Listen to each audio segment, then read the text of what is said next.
Well, this learning is part of the process of getting rid of the evil in Okay, this I world. accept that. I accept that. Okay, very good Only morning. we could teach them. Good As morning. we go to the class, we start all over the Parshas Bereshis. Hopefully, yesterday you learned all the beginning till the fourth. Today is Thursday to the fifth reading.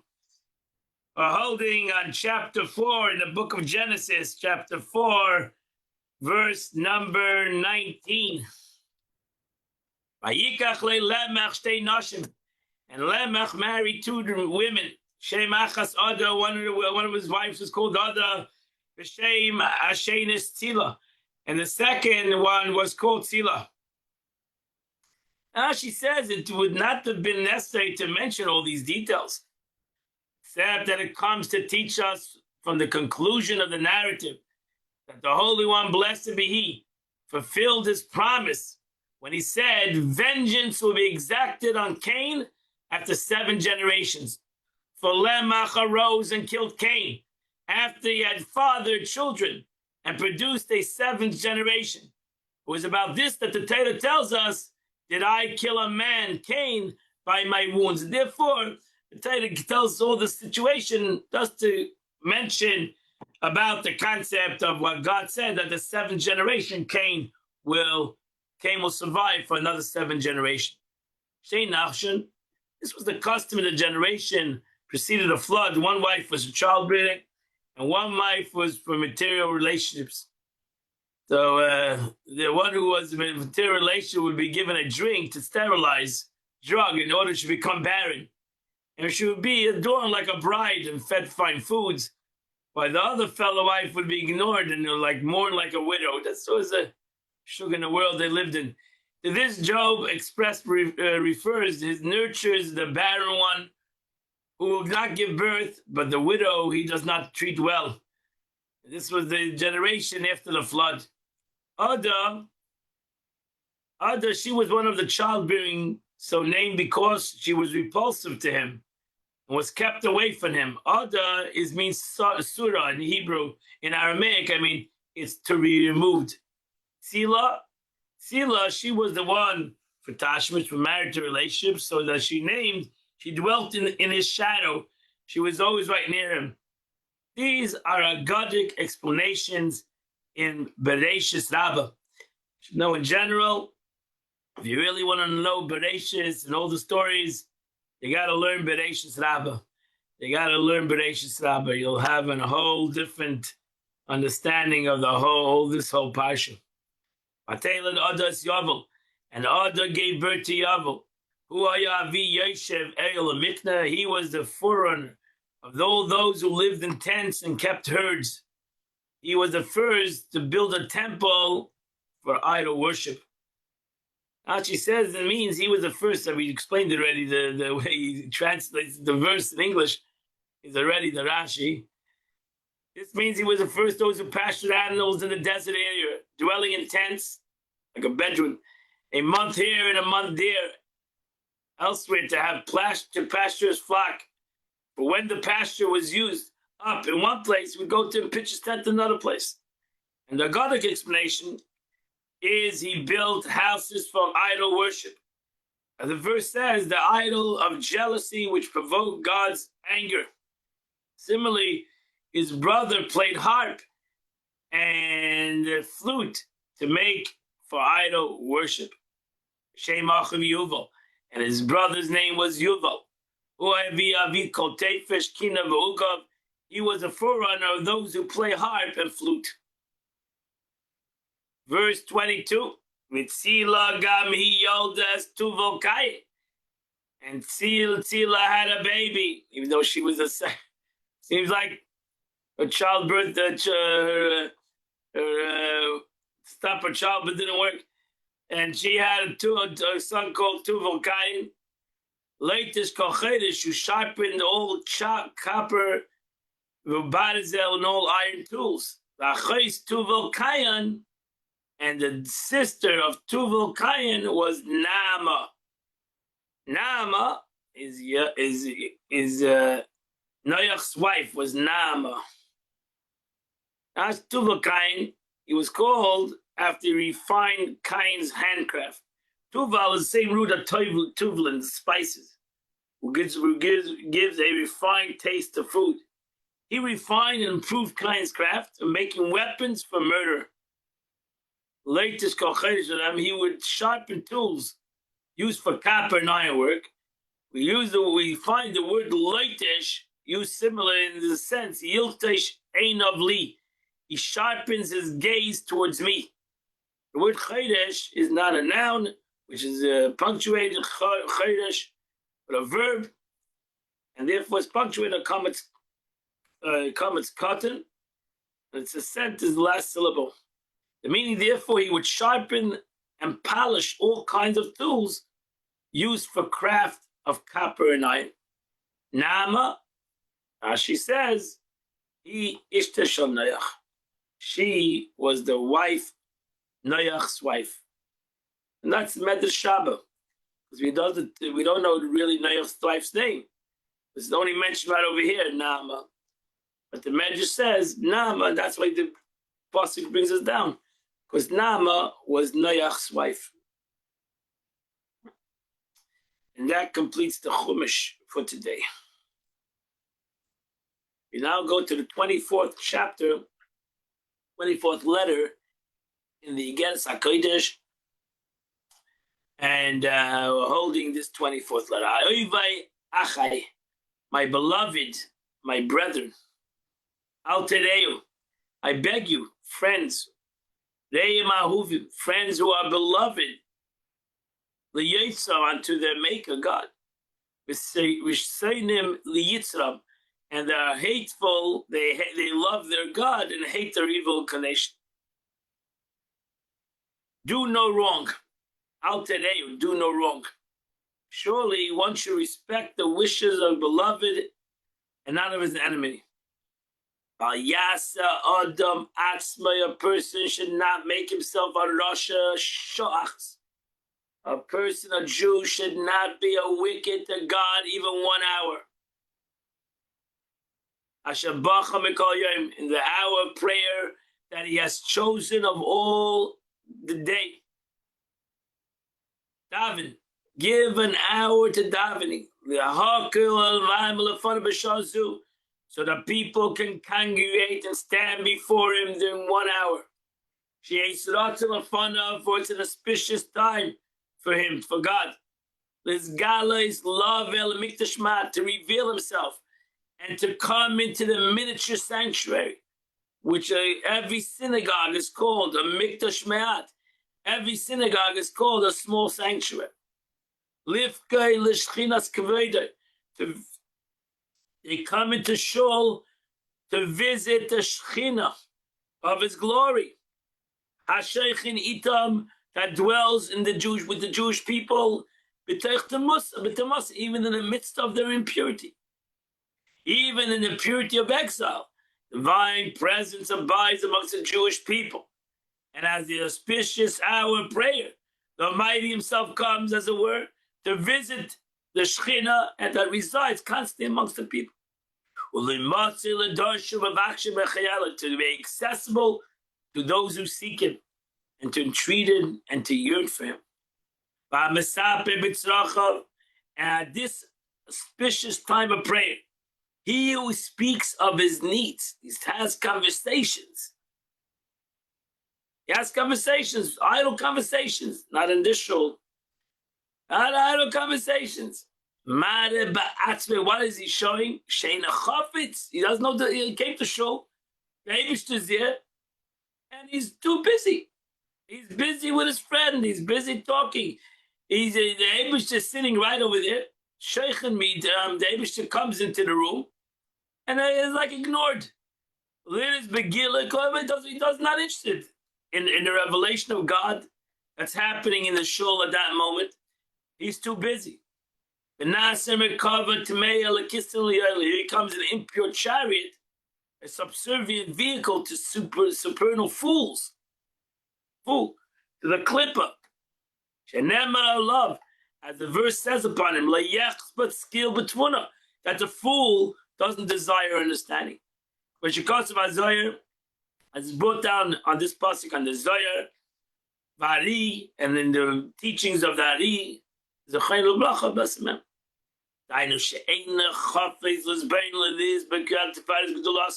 For some reason, this means he has no desire to contemplate and to behold the glorious splendor of the greatness of the King of Kings, Melech Macham, HaKadosh Baruch Hu, blessed be.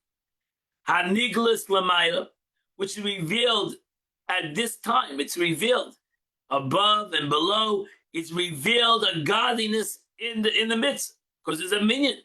And when you have 10 Jews, and especially coming to daven, the Shekhinah rests in the midst of this minyan.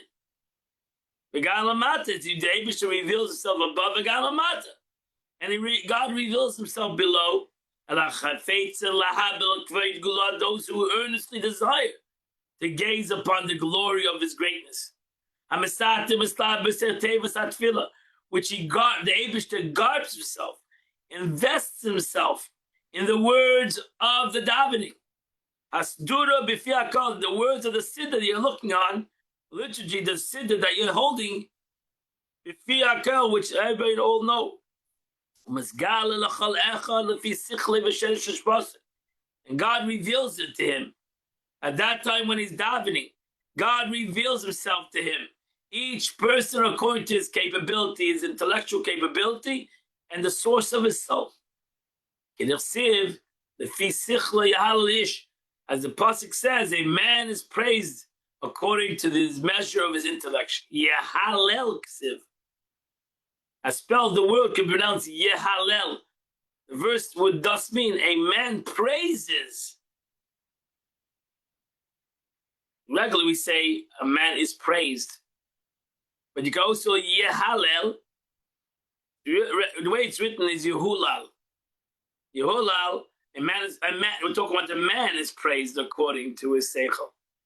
But Yehalel means a man is praised, a man praises according to his seichel. So it's according to his intellect. So on one hand you can learn the pasuk, a man is praised by his intellect, and a man his praise is according to his intellect. So you can see how a man praises the Eibusha according to his intellect, according to the measure of his intellect, meaning in proportion to his comprehension of God's greatness, he praises the Eibusha. Chusa de Yarakia, the Gemara says, the kingdom of heaven, Keima Chusa Da'ara, is similar to the kingdom of earth. It's customary for a king to have his might concealed in the innermost chambers. And there are many guards. Very hard to get into the inner chambers of the king.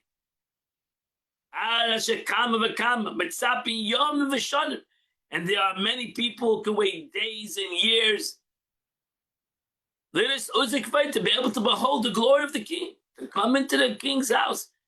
You can wait years, you maybe never had a chance to walk into a king's. And now when the king, he wishes to be seen by all, and it proclaims throughout his kingdom, that his subjects, says, I'm inviting everybody to come into the palace. The palace is open for everybody to come. The Eibusha says, I want to show you my glory. I mean, the king says, which is the marshal is the king, the analogy. The king says, I'm inviting you all to the palace. Because I want to show you the beauty of the palace. You haven't been in the palace. But the palace, it's unbelievable. And you see the glory of a king, you see the power of a king in a palace. And now the king is there. Imagine the king invites everybody to the palace. Everybody comes to the palace. The king walks into the room, but they're not interested in him. They're not interested in the king. Now you imagine the king comes into the room, standing before him, he doesn't care. Doesn't care. The king invited him to his place, his personal place, his palace, to the beauty and the splendor of his palace, and the person doesn't care. He's indifferent. He's indifferent. He's too busy. Kama garu v'schal pesu. How lowly and foolish and senseless he is. Nimshla kabemis nidu. And he resembles himself like he's an animal. He's not a human being that understands who he's standing for, where he's standing. In the eyes of everybody. Everybody said, what's the matter with you? How are you standing in the presence of the king and ignoring it? Moreover, it's dishonor to the king. When he demonstrates before him, that he has to have no pleasure and delight to meet the king. To see the glory of the king. The king, you're embarrassing the king. You're embarrassing the king, or the person's needs are greater than the king.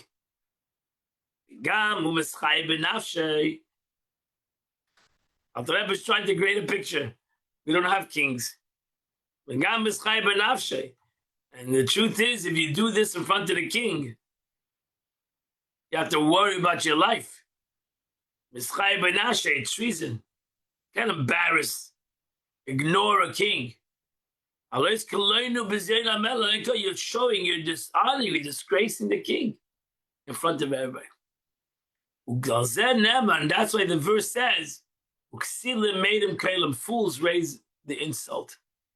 Because they don't realize that the analogy of the king. Everybody needs to realize the analogy of what it means to be a king. Meaning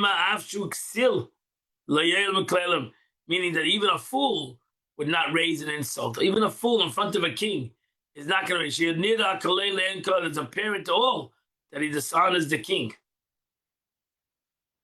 And that's why the sages always, when it spoke about davening, they always analogy to a king. That was the analogy.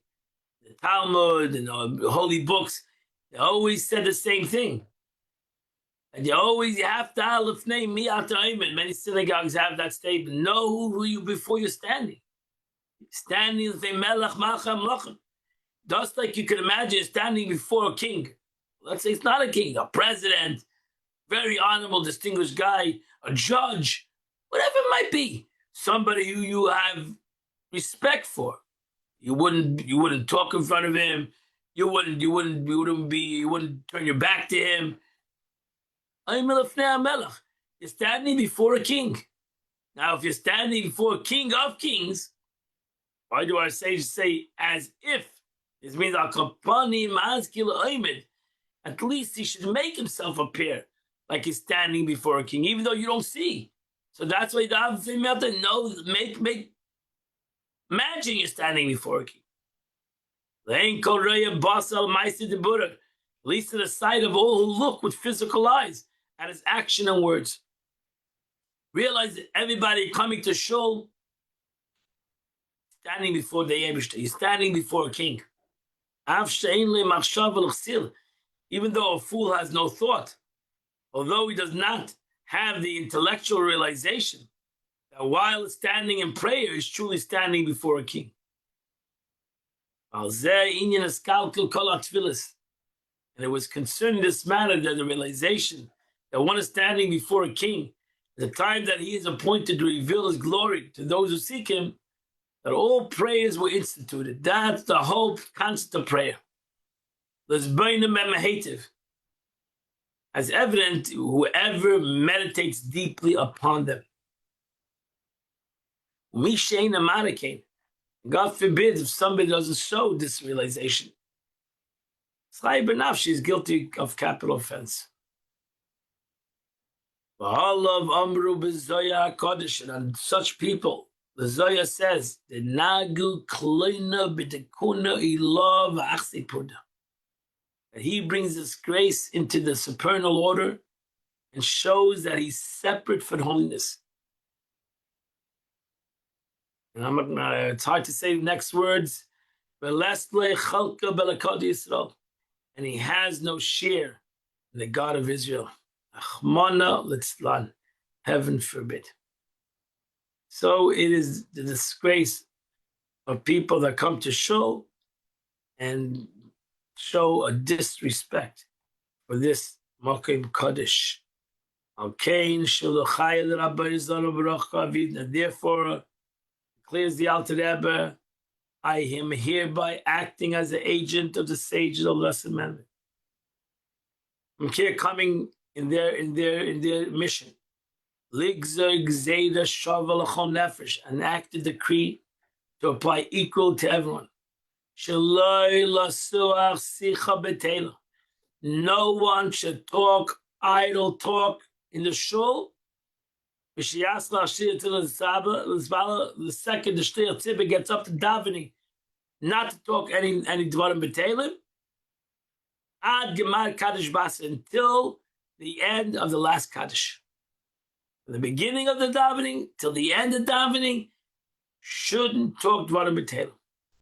Shachris, whether it's the morning davening, Arvis, the afternoon davening, mincha or the mincha. If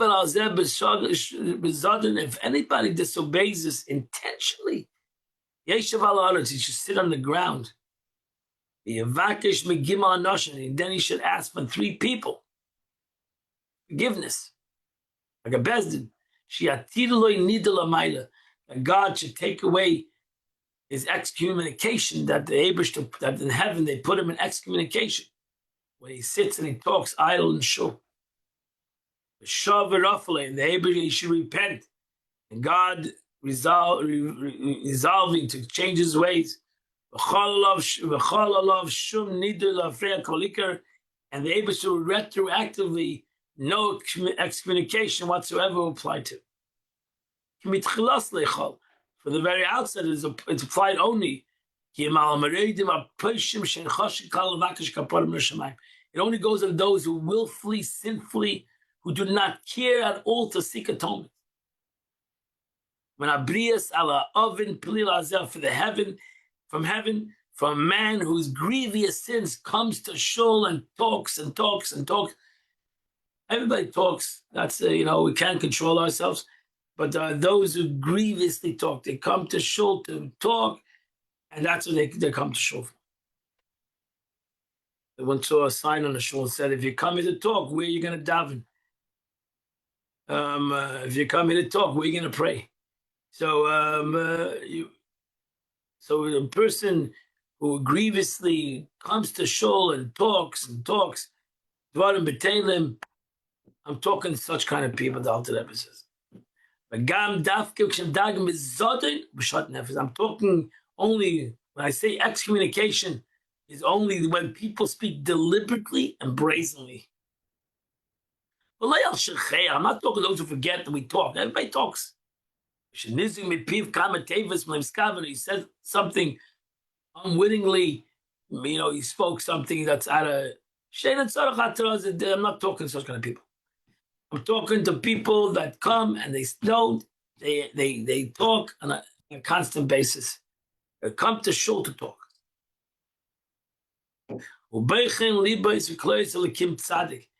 God is righteous, examines the hearts and the kidneys, so to say. He probes man's inner integrity and is able to discern a deliberate offense from an unwitting one. Believe him. Alter Rebbe concludes with a prayer. Be benevolent, O God, unto the good, meaning to those who refrain from idle speech, and those who are upright in their hearts, meaning those whose hearts meant well, but whose lips a few words inadvertently escaped. Powerful letter of the Alter Rebbe.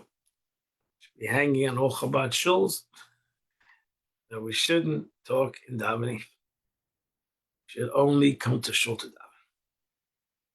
Friend, today is the 24th day of the month, and we have said now that the Tillim of today is chapter 113 to chapter 118 is the Hallel. So if you say the Pitas today, then you would have said Hallel 9 days straight. 8 days of Sukkot, and today we say Hallel in the Chitas. The Rebbe writes today on the 24th day of Tishrei. Public Farbrengen in general, and our Shabbos, so much as Shabbos in particular, is one of the foundations of the ways of Chassidim. Chassidus. It's an opening and an entryway for the fundamental mitzvah of Avos Yisrael, love your fellow Jew. And a great majority of Farbrengen, the principal speaker, demands of the participants to improve their conduct and practices, to designate time for the study of Chassidus and keep those time diligently. And their study to be directed to learning and fulfillment. General concept method of reproving another as well, explained in the Maimer, V'im Ruach HaMoshel, every chassid should do well to learn it thoroughly and to take it deeply to heart. And that is the most important thing, that we come together, we bring, and some of us might reprove somebody else to make sure that you do it correctly. But this reproving at a Farbrengen is only for such matters that will not cause any embarrassment whatsoever. This is the way since the earliest days, one reproves another with love and deep affection. And that's the Yom Yom of the day. I want to wish you all a great day. With Shem, we'll have a class at 10 o'clock, Parsha of the week. Wish you all a phenomenal, wonderful, beautiful day. We'll see you in Shalom tomorrow. Continue at 8 o'clock, the Chitas of the day. Have a wonderful and beautiful day.